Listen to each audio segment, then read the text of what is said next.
அது எனக்கு உகந்ததாக இருக்கும். இது இயேசு கிறிஸ்துவுக்குள் பிரியமான என் சகோதர சகோதரிகளே, இந்த நிமிட நச்சரிக்கை இயேசுவின் நாமத்தில் நான் உங்களை அன்போடு அழைக்கிறேன். அது எனக்கு உகந்ததாக இருக்கும். எது? அவருடைய இல்லத்தை மீண்டும் கட்டி எழுப்புது. பாவத்து நிமித்தம் அவனுடைய இல்லம் இடிந்து போகிறது, வலுவற்றாகிறது, பலனற்றாகிறது. அதை அப்படியே விட்டுவிடாதபடி மீண்டும் ஆண்டவரின் இல்லத்தை, கோவிலை நாம் கட்டி எழுப்ப வேண்டும். நம் உடலாகிய ஆலயத்தை தான் ஆண்டவர் சொல்லுகிறார்.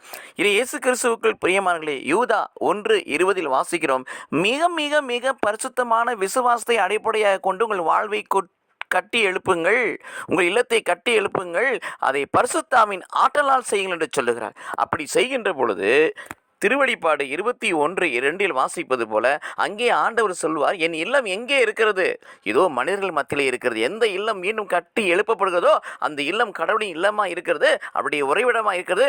அங்கே வந்து ஆண்டவர் தங்குவா, அவர் நமக்கு கடவுளாக இருப்பார், நாம் அவர்கள் மக்களாக இருப்போம். இப்படிப்பட்ட ஆசிரியை பெற்றுக்கொள்ள நம்மை அர்ப்பணிப்போம், கட்டி எழுப்பப்பட்ட ஆலயமாக இருப்போம். கடவுள் நம்மை ஆசீர்வதிப்பாராக. ஆமேன்.